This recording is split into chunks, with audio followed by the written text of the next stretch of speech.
TRC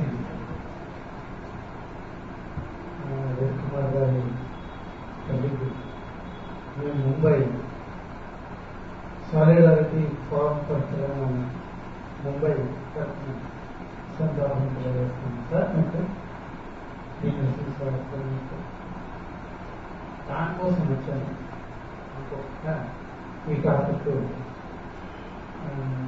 రెండవది బహుశా reorganisation committee Telangana ఉద్యమం 60 సంవత్సరాల ఇక్కడ ప్రతి ఒక్కరికి మీకు తెలుసు. బాంబేలో మహారాష్ట్రలో మాకు కూడా మీరెంత ఉద్యమం చేశారో మేము అంతే అక్కడ ఉద్యమంలో పాల్గొన్నాము. ఉద్యమంలో పాల్గొనడానికి ప్రధాన కారణం గత 69లో ఉద్యమంలో ఉన్నాము ఇక్కడ. తర్వాత మలిదేశ ఉద్యమంలో కూడా అక్కడ కోదండరాం లాంటి వాళ్ళను, దేవి ప్రసాద్ లాంటి వాళ్ళను, చంద్రరత్న రవికుమార్ సార్ లాంటి వాళ్ళను, గద్దర్ గారు చాలా మందిని అక్కడ రప్పించాము, పాల్గొన్నాము. పాల్గొనడానికి ప్రధాన కారణం ఏంటంటే ఈ తెలంగాణ ప్రతి దశలో ఇంత తీవ్రమైనటువంటి వివక్షతకు, ఆర్థిక అసమానతలకు, ఆధిపత్యాలకు, సాంస్కృతిక పరంగా, రాజకీయ పరంగా అన్ని రకాలైనటువంటి ఉద్యమాలకు ప్రపంచవ్యాప్తంగా చదివిన విద్యార్థి ఉద్యమాలు కానీ, మేము మహారాష్ట్ర చదువుతున్నాము, అక్కడ సామాజిక ఉద్యమాల్లో పులే అంబేద్కర్ ఉన్నాడు. అక్కడ డెవలప్మెంట్ కు ఇక్కడ డెవలప్మెంట్ కు జమీన్ ఆస్మాన్ వరకు. ఆ నేపథ్యంలో ఈ రోజు మనం తెలంగాణ ఇంత కష్టపడి సంపాదించినట్టుగా వచ్చాక తెలంగాణ ఇవాళ ముందుకు వెళ్ళడం ఎలా అనేది మేధావులకు, రచయితలకు, ప్రజల వైపా ఇటువైపా మళ్ళీ సంశయాస్పదంలో ఉన్న పరిస్థితి నెట్టింది. అలాంటి పరిస్థితుల్లో పారిశ్రామిక విధానం అనేది ఇక మీకు తెలిసిందే. ఉద్యమకాలంలో చైనాలో విప్లవం రాలే, రష్యాలో విప్లవాలు వచ్చేంత వరకు ప్రజలు మరి ఏం చేయాలి? ఇక్కడ విద్యార్థులు ఇప్పటి వరకు 60 సంవత్సరాల వరకు ఉన్న ఉద్యోగాలన్నీ కొల్లగొట్టుకోపోయారు. 60 సంవత్సరాల వరకు కొల్లగొట్టుకుపోయి ఇప్పటికీ కదలలేదు. ఆ పరిస్థితి ఒక పక్కకు అట్లుండగా మరో పక్క మన స్పెషల్ ప్యాకేజ్ అనేది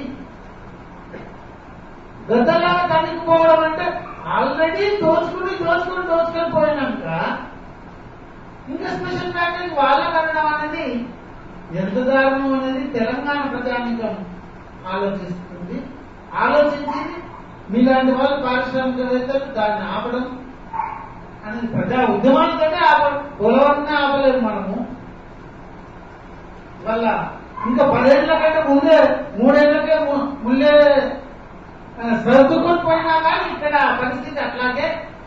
ఈ ఉద్యోగాలు ఖాళీ కావు. మా నిరుద్యోగులకు, తెలంగాణ బిడ్డలకు, తెలంగాణ ఉద్యోగస్తులకు, ఇక్కడి స్థానిక ప్రజలకు, ఎక్కడి ప్రజలకు అక్కడికి ఉద్యోగాలు లభించడానికి ఆ నినాదంతో మహారాష్ట్రలో బాల్ ఠాకరే గారు, శివసేన వాళ్ళు తమిళనాడు మొత్తం అన్ని ఉద్యోగాలన్నీ మహారాష్ట్రలో, బాంబేలో అన్ని వాళ్ళే కబ్జా చేస్తే అప్పుడు 60లో ఈ శివసేన దక్షిణ భారతీయులు అన్ని ఉద్యోగాలు కబ్జా చేశారని ఉద్యమం నిలబెట్టారు. మీరు ఆలోచించారు. 1960లో మహారాష్ట్ర ఏర్పడ్డది.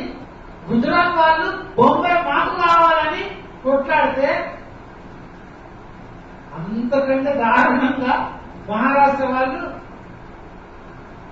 బొంబే మహారాష్ట్ర లేకుండా రక్తపాతం సృష్టిస్తామని మహారాష్ట్రలో ఆ శివాజీ పౌరుషం తెలంగాణ కంటే ఇంకెక్కువ పౌరుషం మరాఠోళ్ళది. బహుశా మీకు తెలిసే ఉండొచ్చు.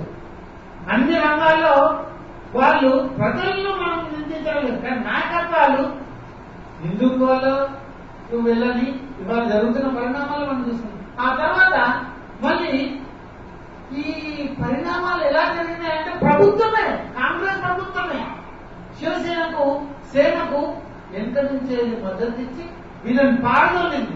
అప్పుడు అక్కడి వాళ్లకు సెక్రటేరియట్ లో 100కి 100 రూపాయలు బయట వాళ్ళే ఉన్నాడు. రైల్వే ప్రతి ఉద్యోగ ప్రతి రంగాల్లో అది క్రమక్రమంగా ఇప్పుడు 100% మహారాష్ట్రలో పెట్టుకున్నారు. 100% సార్. బయటి వాళ్ళకు ఈవెన్ యూపీఎస్సీ బయట ఎగ్జామ్ కూడా రాయడానికి కూడా వాళ్ళని అలౌట్ చేయకుండా రాజ్ ఠాకరే, బాల్ ఠాకరే లాంటి వాళ్ళు కళ్యాణ్లో యూపీ బీహార్లోకి వస్తే వాళ్ళని పని తగిలేశారు. అలాంటి పరిస్థితిని భాషా ప్రాతిపదికతో వాళ్ళ ఉద్యోగాల్లో ఉంటారు. ఇప్పుడు ఈ తెలంగాణ పరిస్థితి ఏంటిది?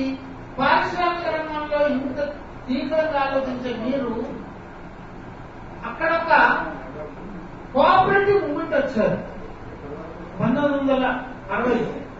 అతని పేరు యశ్వంతరావు చౌహాన్, మీరు వినొచ్చు.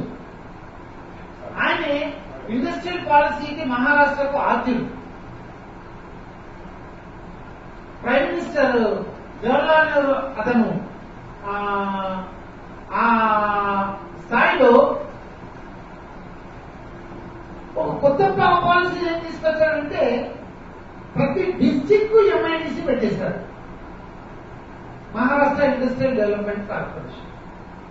అక్కడ ఆయా రంగాల్లో ఏ కులవృత్తులు ఉన్నాయో వాళ్ళను ఐటీఐలు ఆ స్కిల్ దానికి సంబంధించిన సెక్టర్లన్నీ తీసుకొచ్చి మామూలు చిన్న క్రాంప్టన్ నుంచి టాటా వరకు తీసుకొచ్చుకొని పెట్టుకున్నారు.